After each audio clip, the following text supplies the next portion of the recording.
স্বাগতম ক্রিক ফ্রেন্ডসের নিয়মিত আয়োজন টোটাল ইম্প্যাক্টে। আমি সৈয়দ সামি আছি আপনাদের সঙ্গে। আপনারা ইতিমধ্যে জেনে গেছেন মুস্তাফিজুর রহমানকে দলে ফিরিয়েছে আইপিএলের দল দিল্লি ক্যাপিটালস। এই দলটার হয়ে আইপিএলের গ্রুপ পর্বে এখনও 3টা ম্যাচে খেলার কথা রয়েছে মুস্তাফিজের। তবে তিনি কি 3টা ম্যাচই খেলতে পারবেন, এটা নিয়ে কথা বলার জন্য হাজির হয়েছি। আমার সঙ্গে আছেন মোহাম্মদ সাদমান। সাদমান, স্বাগতম। ধন্যবাদ। বাংলাদেশ দল আজকেই কিন্তু উড়াল দিল সংযুক্ত আরব আমিরাতে। সেখানে আমরা 2 ম্যাচের টি-20 সিরিজ খেলবো। আমরা জানি যে 17 এবং 19 তারিখে বাংলাদেশের 2টি ম্যাচ রয়েছে, এর মধ্যে কিন্তু দিল্লি ক্যাপিটালসেরও একটা ম্যাচ রয়েছে। সো মুস্তাফিজ কি বাংলাদেশ সিরিজটা খেলবেন নাকি আইপিএলের শুরু থেকেই দিল্লি ক্যাপিটালসের হয়ে থাকবেন? না, এইখানে আসলে অনেক কমিউনিকেশন গ্যাপ রয়েছে, কারণ আমরা যখন আইপিএলে দিল্লি ক্যাপিটালসের পক্ষ থেকে অফিসিয়াল পেজ থেকে আমরা যখন দেখলাম যে মুস্তাফিজকে তারা সাইন করেছে, আমরা কিন্তু কেউই এটার কোনো আঁচ পাইনি বা জানতেও পারিনি, কোনো মিডিয়াও আগে থেকে কিছু বলেনি বা আমরাও খবর পাইনি এরকম যে মুস্তাফিজকে আইপিএলের জন্য দেখা হচ্ছে। যেহেতু বিদেশি প্লেয়ারদের নিয়ে এখন একটা সংকটের মধ্যে যাচ্ছে আইপিএল, কারণ আপনি জানেন যে এই যুদ্ধের কারণে পাকিস্তান ইন্ডিয়ার বর্ডারের যুদ্ধের কারণে আইপিএল বন্ধ হয়ে গিয়েছিল। সেখানে অনেক প্লেয়ারই দেশ ছেড়ে ইন্ডিয়া ছেড়ে চলে গিয়েছিল।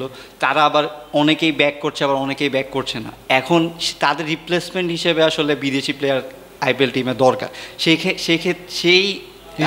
হিসেবে আসলে মুস্তাফিজকে আসলে দলে নেওয়া হয়েছে।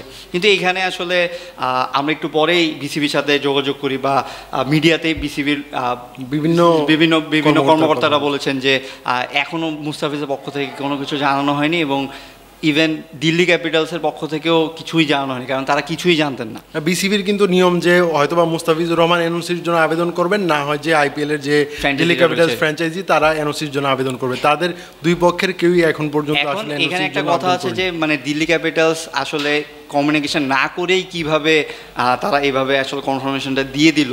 কথার আসলে কি কথা হয়েছে এখন মনে হচ্ছে শুধু মুস্তাফিজের সাথে কথা হয়েছে, তারা হয়তো ভার্বালি এগ্রিমেন্টে যাওয়ার পরেই হয়তো পোস্টটা দিয়ে দিয়েছে। কিন্তু আমার কথা হচ্ছে যে এইটা এরকম একটা মানে আইপিএলের একটা ফ্র্যাঞ্চাইজি, এদের তো আসলে এইভাবে পোস্ট দেওয়ার কথা না, কারণ আপনার বিসিবির সাথে যোগাযোগ করেনি। যেহেতু বিসিবি বলছে যে তারা এখন এই সম্পর্কে কিছুই জানে না, বিসিবি মুস্তাফিজও কিন্তু তাদের কাছে কিছু জানায়নি।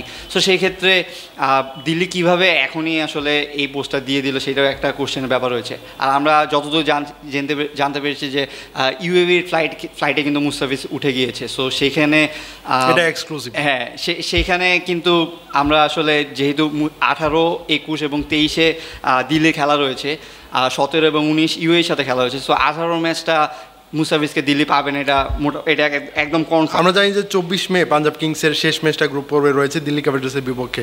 এই ম্যাচটাই কিন্তু বন্ধ হয়ে গিয়েছিল আইপিএল ফ্লাডলাইট বিভ্রাটের কারণে। সেখানে কিন্তু 10 ওভার সামথিং 2-1 বল কিন্তু খেলা হয়েছিল, তারপর কিন্তু পরিস্থিতি হয়ে গিয়েছিল। এই ম্যাচটা কিন্তু শিফট করা হয়েছে এই 24 তারিখে। এই 3টা ম্যাচের মধ্যে মুস্তাফিজ যদি ইউএই সিরিজটা খেলেনও, তাহলে মনে হয় যে শেষ 2টা ম্যাচে মুস্তাফিজের খেলার সম্ভাবনা অনেকাংশে বেশি। এখন দিল্লি ক্যাপিটালসের কিন্তু এখনও সুযোগ রয়েছে যে প্লে অফে যাওয়ার, তারা টেবিলে 5 নম্বরে রয়েছে। সো যদি তিনি 21 বা 24 মে আমরা ধরে নিয়ে খেলতে পারেন, তাহলে কিন্তু যদি তারা কোয়ালিফাই করে প্লে অফে, তাহলে কিন্তু সেখানে আবার প্লে অফে খেলার জন্য মুস্তাফিজকে আমরা পাবো। কিন্তু এখানে পাকিস্তান সিরিজ কিন্তু একটা কথা রয়েছে যে যদিও এখনও ফুল কনফার্মেশন আসেন যে পাকিস্তানে তারা যাচ্ছে নাকি বা বাংলাদেশ সিরিজটা হচ্ছে নাকি, কিন্তু আমরা জানি যে পাকিস্তানটা রিভাইজ শিডিউল পাঠিয়েছে।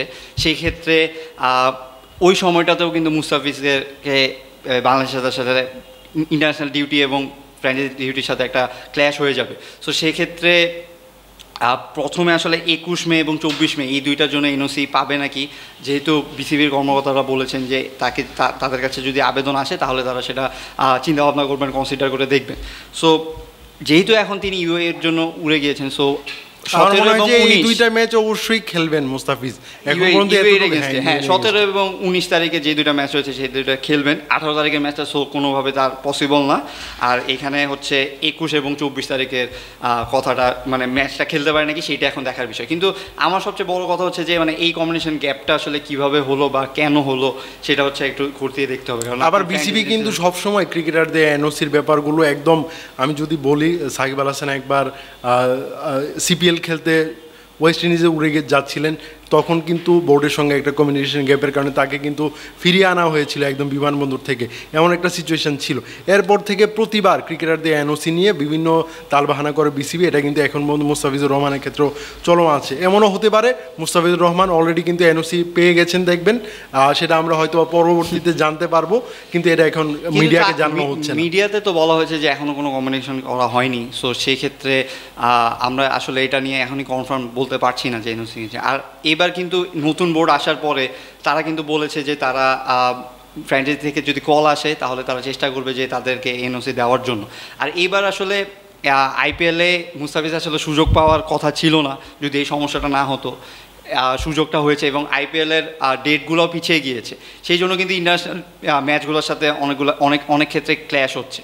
আর একটু আগে যদি হতো তাহলে হয়তো এই ক্ল্যাশগুলো হতো না। আরেকটা জিনিস আমি বলি যে আইপিএলে মুস্তাফিজুর রহমান পরবর্তী আসরগুলোতে খেলতে পারবেন কি পারবেন না, এটার কিন্তু একটা লাইফ লাইন হলো মুস্তাফিজের এই কল আপটা, যে মুস্তাফিজুর রহমান যেহেতু আইপিএলে দল পাননি, সো পরবর্তীতে পাওয়াটাও কিন্তু খুবই টাফ। সো এখন যদি এই 3টা ম্যাচ বা 2টা ম্যাচে যদি খেলার সুযোগ পান, মুস্তাফিজ যদি পারফর্ম করেন, তাহলে দিল্লি ক্যাপিটালস কিন্তু আগামী আসরের জন্য তাকে কিন্তু ভাবনায় কিন্তু রাখতে পারে।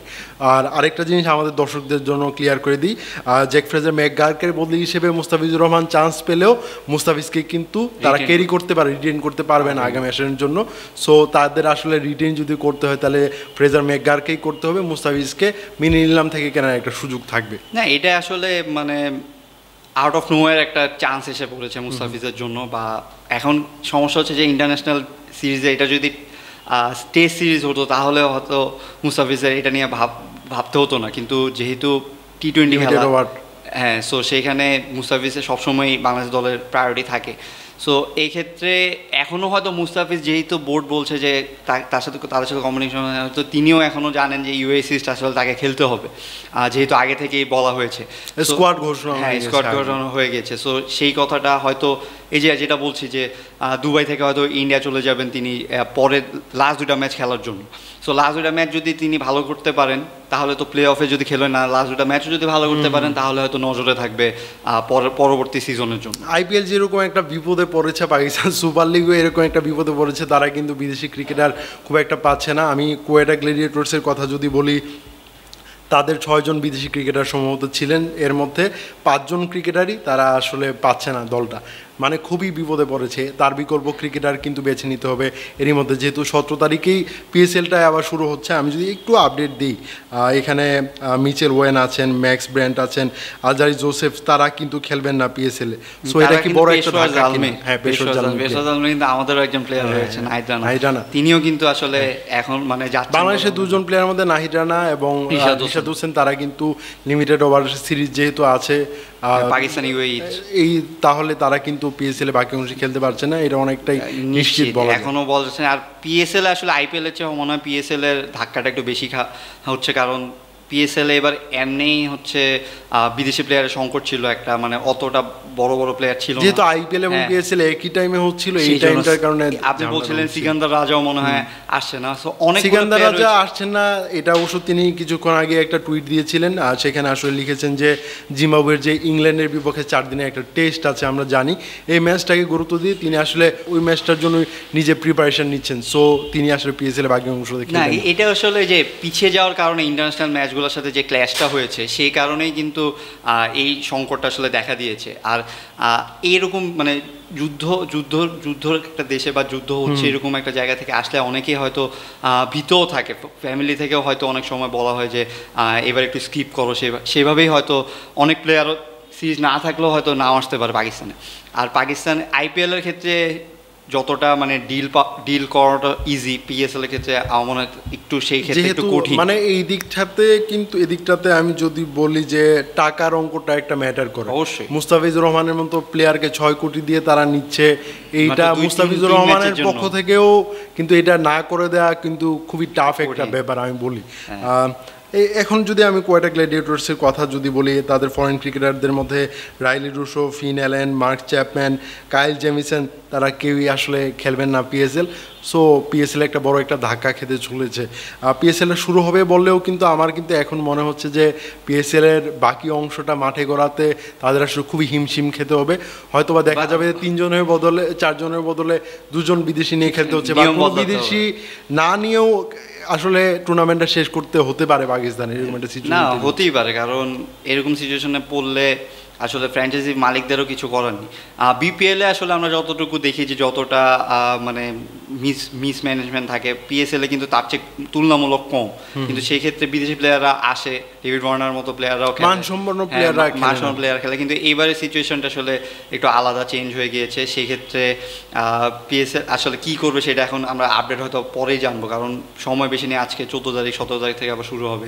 এই 2 দিনের মাঝেই হয়তো মানে তাদের ডিসিশন নিতে হবে যে তারা নিয়ম চেঞ্জ করবে নাকি প্লেয়ার অ্যাভেলেবেল পাবে। সেক্ষেত্রে আসলে দেখতে হবে। আর এই যে বাংলাদেশ থেকে প্লেয়াররাও যে যাবে, সেখানেও কিন্তু আসলে বাধা আছে।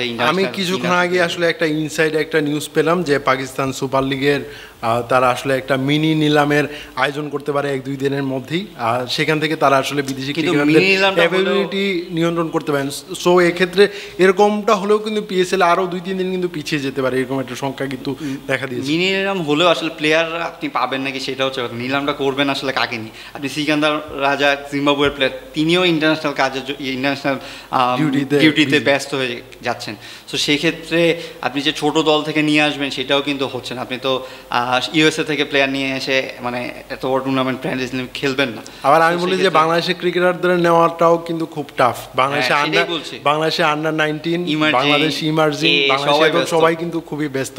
সো আপনি যদি সেখান থেকেও যদি কাউকে ডাকেন, সো তারা আসলে এখন পিএসএলটা শেষ অংশটা কি আসলে পাকিস্তানের ঘরোয়া লিগ হয়ে যাবে নাকি সেটা আসলে দেখার বিষয়। তারা একটা টি20 কাপ করে, সেখানে কিন্তু স্থানীয় ক্রিকেটাররা সবসময় খেলেন, হয়তোবা মানে তারা এটা ভাবতে পারে এইভাবে শেষ প্লেয়ার না পান আসলে তাদের নিয়ম চেঞ্জ করা ছাড়া উপায় থাকবে না, কারণ আপনি প্লেয়ার ছাড়া আসলে কিভাবে কোটা পূরণ করবেন। আর এখানে যদি যেভাবেই হোক যদি টুর্নামেন্টটা শেষ করতে পারে, তাহলেও কিন্তু বাইরের প্লেয়াররা বুঝবে যে না, সিকিউরিটি আছে, আসলে নেক্সট সিজন থেকে হয়তো আমরা আবার যাব। এখন তাদের যেভাবেই হোক আসলে টুর্নামেন্টটা শেষ করতে হবে, কারণ যদি টুর্নামেন্টটা একদম বন্ধ হয়ে যায় তখন কিন্তু সামনের সিজনগুলোর জন্য প্লেয়ার আবার তারা পাবে না। ধন্যবাদ সাদমান আমাকে সময় দেওয়ার জন্য। দর্শক, ক্রিকেটের নিয়মিত আয়োজনে আমাদের সঙ্গে থাকার জন্য ধন্যবাদ। পরবর্তী কোনো পর্বে অন্য কোনো বিষয় নিয়ে আবার কথা বলবো, সেই পর্যন্ত আমাদের সঙ্গে থাকুন।